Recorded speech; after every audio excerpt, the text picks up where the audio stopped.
Au siège national de l'autorité des régulations de la sous-traitance dans le secteur privé, Miguel Cachal appuie sur l'accélérateur en multipliant les actions non moins redoutables au service des entrepreneurs congolais. Tenez bien, le patron de la sous-traitance en RDC préside aujourd'hui une brève cérémonie d'ouverture du capital de la société Afro-Égypte, autrefois inéligible aux activités de la sous-traitance dans le domaine de télécom. Cette dernière accepte de céder un certain nombre des parts sociales à la société Solutech Service, devenue associée majoritaire avec 51% de parts sociales dans une gestion collégiale avec accès aux dividendes. Sur la base du procès verbal de l'Assemblée générale extraordinaire du 8 juillet 2024, cette Assemblée a sanctionné la cession des parts et l'entrée des actionnaires congolais dans l'actionnariat de Afro-Egypt Engineering DRC SAR, qui à ce jour réunit les conditions des 51% détenus par les Congolais, personnes physiques dans Solitech Services, et 49% détenus par l'actionnaire égyptien Afro-Egypt Holding.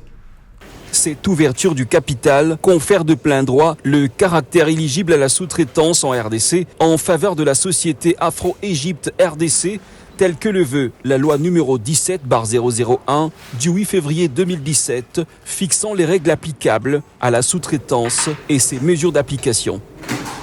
Le directeur général de la RSP se félicite d'avoir encore mené à bon port un travail qui répond littéralement aux aspirations du président Félix Tshisekedi dans ce secteur précis. Le président de la République, chef de l'État, a donné la vision. Lorsque le président donne la vision, il y a des lieutenants qui sont sur le terrain pour matérialiser sa vision. Et c'est ce qui est en train d'être fait. J'aimerais lancer aussi un message à tous les Congolais que ce qui est en train de se faire, c'est de la réalité. Et ceux-là qui pensent que c'est de la blague vont rester dans cette même distraction. C'est comme les bateaux de Noé. Lorsque Noé était en train de construire l'arche, il y a ceux-là qui ont cru et ceux-là qui pensaient que c'était de la blague. Et on a su comment cela avait fini pour eux. Donc, quittons la distraction. Il s'agit de l'intérêt économique de la nation. Et chaque Congolais, d'office, est éligible à la loi de la sous-traitance. Et mettons-nous au travail parce que c'est le travail qui assure l'indépendance. Marc Compoy et Ahmed El Morsi, de nouveaux partenaires qui ont à tour de rôle salué la qualité du travail abattu à la RSP. Nous sommes très contents parce qu'aujourd'hui nous avons finalisé ce contrat avec Afro-Égypte qui devait se conformer à la loi de la sous-traitance congolaise. Nous remercions le président de la République, son Excellence M. Félix Tshisekedi, et nous remercions aussi M. Miguel, le DG de l'autorité de régulation de sous-traitance, parce que c'est à travers lui que nous nous conformons à la loi congolaise.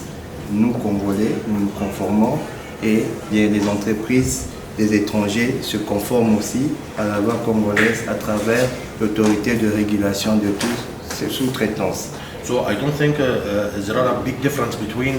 Je ne pense pas qu'il y ait une grande différence entre l'Égypte et le Congo en cette matière. J'apprécie beaucoup parce qu'il y a pratiquement la même politique entrepreneuriale avec les mêmes procédés qui exigent le respect de la loi sur la sous-traitance.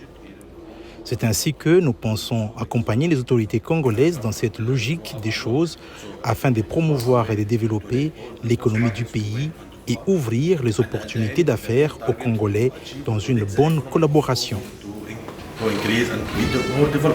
À l'heure actuelle, le DG Miguel et ses collaborateurs sont déterminés à enchaîner de plus en plus avec les actions de grande envergure au profit des Congolais, cela dans différents domaines d'activité économique du pays.